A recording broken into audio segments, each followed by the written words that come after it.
now, it's the Rob from 106.1 Kiss FM alongside my broadcast colleague. What's up? Eric Cornish with WKDQ. The Blue World Order coming at you today. Look at us. Yeah, we are Blue World Order. And this is the last enhancement talent for the year. So thank you for joining us as we kind of wrap up the things that are, wrapping up in the wrestling world here. We are almost 1 year in. We started right after Elimination Chamber in February of 14. So I guess after Elimination Chamber in 15 will be our 1 year. Absolutely, we'll have to have a big event, bring back some of the legends from. Or this maybe show. we can talk about some of the biggest things that have happened on the enhancement talent. I think so. Well, some big things happened in the world of wrestling this past week. There was a pay-per-view on Sunday, TLC, and there was what I feel was one of the best shows I've seen in all year, the Our Evolution show from NXT. Did you see that? I did, which is basically a pay-per-view in itself for what NXT is. I mean, everything's on the network anyway, so.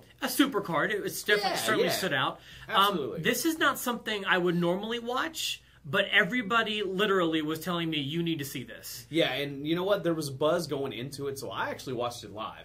And I gotta tell you, I am super impressed. That show was better than anything I've seen on Raw. That show was better than most of the pay-per-views we've seen this year. Okay, all those I agree with. I was a big fan of the NXT show, and I think there's some major potential here. There were, I would say, a few WWE pay-per-views that could top it this year, but most Raws and most pay-per-views, or all Raws and most pay-per-views, were not as good as what the kids on NXT did. And, man, I got to tell you, there wasn't a bad match on that show. If you haven't seen it, we really recommend that you go back and watch it. A few things stood out. First of all, everyone's talking about Kevin Steen or Kevin Owens. Kevin Owens, I mean, there was a big buzz already, and watching him in the opening match come out, and they put him against a guy who's kind of struggling in NXT to really find a character, but you knew it was going to just kind of be the bulldozer that it was. And if you've seen Kevin work before in Ring of Honor or anywhere else, you kind of know that's the kind of guy he is. But he's also a major heel. So the buzz that the crowd already had for him, especially in that little crowd, as much as they were cheering for him, all I could think of is, will this translate into the big stage? That's all I could think about at that time. Well, of course, things changed toward the end of the night, though.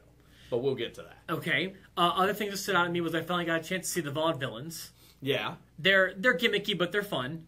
I really like them. I just don't know how that will translate to the main roster. I feel I see agree a big, I don't know, Adam Rose maybe effect coming on with that one. Okay. So I don't know how to take them, but I do enjoy their gimmick. I liked Finn Balor's entrance and his face paint and his overall appearance. This is what's cool about that. I mean, he's already got a lot of buzz, just kind of like Kevin Owens is too. And people were very excited about seeing him on this roster. And, he had never been in any kind of gimmicky thing before. It was just him. What I like about this is if you've gone back and seen the tapings that they've done now for NXT, he is not in that getup for them. So what that tells me is, how smart is this guy? He's going to do big things for big events. He's a must-see guy on big events, and he's not just another great worker that just happens to be British. I mean, they've already got that, in Adrian Neville. So I think it's awesome. It was very memorable, and it should not be done every day. Yes. So that was a smart move, and I kind of hope that he doesn't need to change it, but tweak it. Don't make it the same thing every Super Show. Yeah, and that's kind of what I see coming. And that's brilliant. I mean, you're going to do big things on big shows. I think that's awesome. I thought that the women did very well on NXT. Yeah. I was expecting that to kind of be a snoozer, but it wasn't. There really wasn't a snoozer on the show, in my opinion.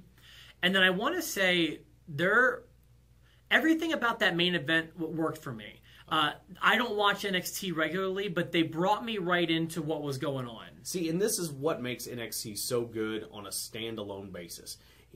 If WWE does this right, I mean, it's perfect for developmental.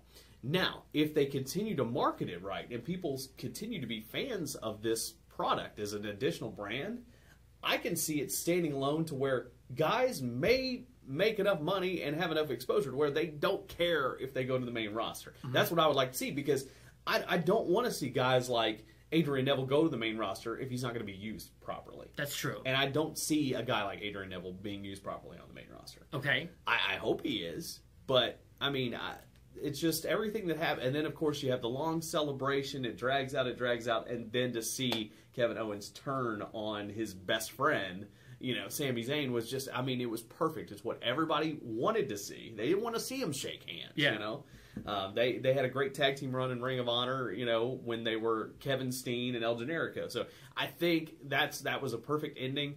And yeah, it made me want to watch more NXT. And I want to say one more thing about the product in general is, remember how the old I guess which territory was the Mid-South stuff was all in that one building, and it looked really small and it had those flags hanging. This building is probably not that much bigger than that building, and they made it look, the Full Sail University, like a huge building. It looked like a Raw or a pay-per-view, and it probably only had a couple hundred people in there. I'd say less than 1,000 probably, but it looked major.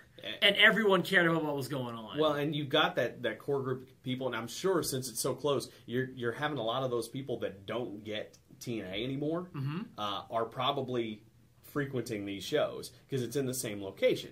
So you've got a lot of hardcore, diehard fans. The problem is you've got to see those different fans to really judge how characters work. So, don't get overly excited about the way that the crowd reacted to Kevin Owens and then send him into the main roster and expect that same thing because you won't necessarily get it. Yeah. And you still have to give that exposure to the rest of the familiar audience again. And since the product was so good and since Raw is 3 hours and dragging, let's do what I've proposed all along.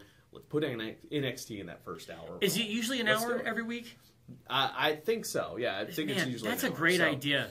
And just make that the lead-in. Yeah, let people get to know these characters ahead of time and let them get invested in them before you bring them to the main roster and not just on the network. So. Raw is too long. I mean, and don't forget this week, my goodness, you had a live SmackDown. Yes. You had 3 hours of Raw, 2 hours of SmackDown. I tribute to the troops. I think that's 2 hours. Yeah. It's like, my head's going to explode. Yeah. So it's like, I could really use something different. So after NXT on Sunday, there was a WWE pay-per-view. And Tables, Ladders, and Chairs, in my opinion, good pay-per-view. Yeah. Probably on the level, if not a little step down from NXT, to be honest with you. If you're gonna tape one show to have forever, I'm taping our Evolution. Yeah. I will say this. I thought everybody worked hard. It's such a hard thing. And I just finished listening to JR's podcast with he had Jeff Jarrett on. They talked about the pay-per-view. And one thing that they brought up was that it's hard to top when every match has those things in it, because you want to build up. And of course, they had the TLC match as the main event because obviously now you've had a chairs match, you've had a tables match, you've had a ladders match, put them all together. But at that point, everybody has seen all that stuff in the crowd. So, but you haven't seen exploding television yet. No, you didn't see an exploding television. That I didn't get. I was glad those guys ended up in the main event, but let me know what you think on this one. I think actually Cena and Rollins outshine them. This is the thing. If they would have put Cena and Rollins on last, I would have been huffing and puffing because I think people are more invested in the Ambrose and Wyatt match. But nothing happened. And stuff did happen in Cena Rollins. So I do agree that should have gone on last. However, I would have been cursing while it was going on. Right. That they made the wrong choice. Or maybe just make something happen in the main event. How about that? The exploding TV. I never care about that stuff. And it again made. I don't think it made Ambrose look as crazy as they want him to look. It just kind of made him look dumb. And I'm worried about that character because I don't see it developing the way that I thought it was going to go. Plus, I'm almost positive if you unplug a TV like that, it's not going to shoot out fireworks. I'm no electrician or electrical expert, but my goodness, it's like a fireworks display when you unplug a TV from the back? Yeah, I mean, hey, I can get down with you throwing somebody in the ropes and then bouncing off, but a TV exploding, no, I'm sorry, you're going a little too far. Match of the night, what do you think on TLC? On TLC, it was easily the first match. It was Ziggler and Luke Harper. I agree. Great match. Crazy bumps in that match, but it was real and it was... I mean, you felt it, the emotion and Ziggler winning the title in his hometown and all that. great. I thought that was wonderful. I thought Cena and Rollins was good, but I thought maybe their cage match on Raw was even better. I actually liked the cage match on Monday. Yeah, it was good. It got a lot of time. It told a story. I kind of dug it. Yeah, and then the Brock involvement too. Yeah. Very good.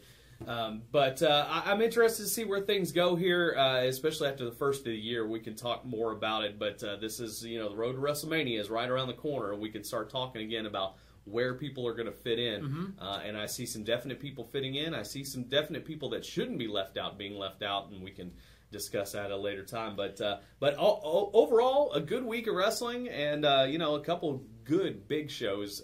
So looking forward to what 2015 holds. Thank you so much for watching throughout 2014. We appreciate it. We're growing and growing every day, and we thank you for that. Please subscribe to the videos in the corner, and feel free to send us your emails too. Those addresses are right down here. From my friend Eric. Hey, and for the Rob, have a very happy New Year. Share us with your friends. Give them the gift of the enhancement talent.